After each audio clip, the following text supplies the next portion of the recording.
Hi friends, ನಮಸ್ತೆ ಎಲ್ರಿಗೂ. ಇವತ್ತು ಈರುಳ್ಳಿ ಪಲ್ಯ ಮಾಡೋದು ತೋರಿಸ್ತೀನಿ, ನೋಡ್ಕೊಳ್ಳಿ.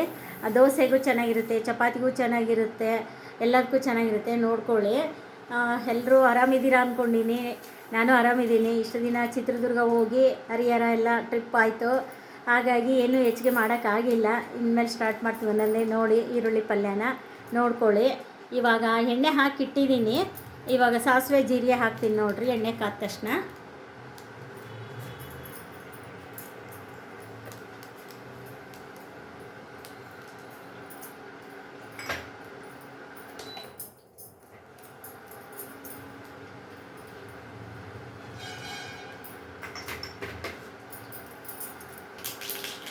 ಸಾಸಿವೆ ಹಾಕಿದ್ದೀನಿ ನೋಡಿ, ಸಿಡಿತಾ ಇದೆ. ಜೀರಿಗೆ ಹಾಕ್ತೀನಿ, ಕರಿಬೇವು ಹಾಕ್ತೀನಿ, ಸ್ವಲ್ಪ ಉದ್ದಿನಬೇಳೆ ಹಾಕ್ತೀನಿ.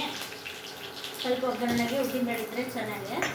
ಉದ್ದಿನಬೇಳೆ ಹಾಕಿ 1 ಸೆಕೆಂಡ್ ಮಾಡಬೇಕು.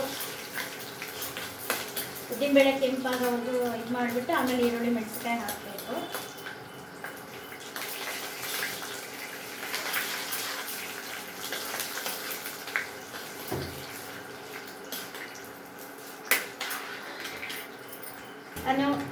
ನೋಡಿ, ಈ ಥರ ಕೆಂಪಾಗಿದೆ ಉದ್ದಿನಬೇಳೆ.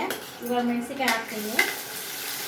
ಇದು ಒಂದೆರಡು ಸೆಕೆಂಡ್ ಇನ್ನೊಂದ್ಬಿಟ್ಟು ಆಮೇಲೆ ಈರುಳ್ಳಿ ಹಾಕ್ತೀನಿ. ಆಮೇಲೆ ಒಂದು ಅರಿಶಿನ ಹಾಕ್ತೀನಿ. ಸ್ವಲ್ಪ ಮಾಡಿದ್ಮೇಲೆ ಉಪ್ಪು, ಕಾಯಿ ಎಲ್ಲ ಹಾಕ್ತೀನಿ. ನೋಡಿ, ಒಂದು ಅರ್ಧ ಕಪ್ಪು ಸ್ವಲ್ಪ ನೀರು ಹಾಕ್ತಾ ಇದ್ದೀನಿ. ಬಾಡಬೇಕು, ಬರೀ ಎಣ್ಣೆಗೆ ಆದರೆ ಚೆನ್ನಾಗಿ ಅನಿಸಲ್ಲ, ಅದಕ್ಕೆ ಸ್ವಲ್ಪ ನೀರು ಹಾಕಿದ್ದೀನಿ. ಈ ಲೋಟದಾಗ ಅರ್ಧ ಲೋಟ ಹಾಕಿದ್ದೀನಿ. ಇವಾಗ ಉಪ್ಪು ಹಾಕ್ತೀನಿ ನೋಡಿ. ಕೈಯೆಲ್ಲ ಅರ್ಧ ಹಾಕ್ತೀನಿ. ನಿಮಗೆ ರುಚಿಗೆ ತಕ್ಕಷ್ಟು ಉಪ್ಪು ಖಾರ ಹಾಕ್ಕೊಳ್ಳಿ ಯಾವಾಗಲೂ. ಆಮೇಲೆ ಸ್ವಲ್ಪ ಮೊದಲಿಂದ ಕೈಯಾಗಿ ಮಾಡಿ ಅಭ್ಯಾಸ. ಸ್ಪೂನ್ನಾಗ ಹಾಕಿದ್ರೆ ಗೊತ್ತೇ ಆಗಲ್ಲ ಒಂದೊಂದ್ಸಲ.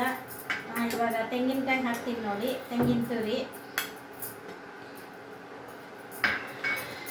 ಬೆಂದಮೇಲೆ ಆಮೇಲೆ ಸ್ವಲ್ಪ ಗುರಾಳ್ ಪುಡಿ, ಕಡಲೆ ಪುಡಿ ಹಾಕ್ತೀನಿ ನೋಡಿ. 1 ಸ್ಪೂನ್ ಸಾಂಬಾರು ಪುಡಿ ಹಾಕ್ತಾ ಇದ್ದೀನಿ.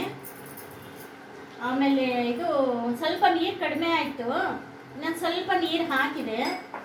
ನಿಮಗೆ ನೋಡಿ ರಸ ಬೇಕು ಅಂದರೆ ಸ್ವಲ್ಪ ನೀರು ಹಾಕ್ಕೊಳ್ಳಿ, ಇಲ್ಲ ಅಂದರೆ ಅಷ್ಟೇ ಮಾಡ್ಕೊಳ್ಳಿ. ಈಗ 1 ಸ್ಪೂನು ಕಡಲೆ ಪುಡಿ ಹಾಕ್ತಾ ಇದ್ದೀನಿ, ಪುಟಾಣಿ ಪುಡಿ. 1 ಸ್ಪೂನು ಗುರಾಳ್ ಪುಡಿ ಹಾಕ್ತಾ ಇದ್ದೀನಿ. ಆಮೇಲೆ ಇದು ಕೊತ್ತಂಬರಿ ಹಾಕ್ತಾ ಇದ್ದೀನಿ ನೋಡಿ. ಇಷ್ಟೇ, ಎಲ್ಲ ಹಾಕಿ ಒಂದು 5 ನಿಮಿಷ ಮಾಡಿಸ್ಬಿಟ್ರೆ ಆಗೋಯ್ತು ನೋಡಿ. ಪಲ್ಯ, ಈರುಳ್ಳಿ ಪಲ್ಯ ಸ್ಪೆಷಲ್. ದೋಸೆಗೂ ಚಪಾತಿಗೂ ಎಲ್ಲದಕ್ಕೂ ತುಂಬ ಚೆನ್ನಾಗಿರುತ್ತೆ.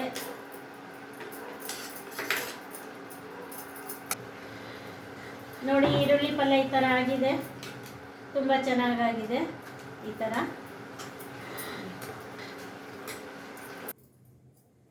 ನೋಡಿ, ನೀವು ಈ ಥರ ಈರುಳ್ಳಿ ಪಲ್ಯ, ಶೇಂಗಾ ಚಟ್ನಿ, ದೋಸೆ ಮಾಡಿಕೊಂಡು ಟೇಸ್ಟ್ ಮಾಡಿ ಕಾಮೆಂಟ್ ಬಾಕ್ಸಲ್ಲಿ ಹಾಕಿ. ಯಾರು ಒಂದು ಕಾಮೆಂಟ್ ಆಗ್ತಿಲ್ಲ.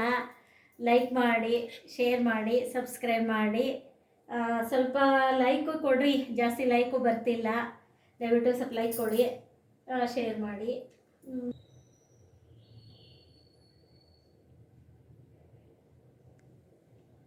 Thank you.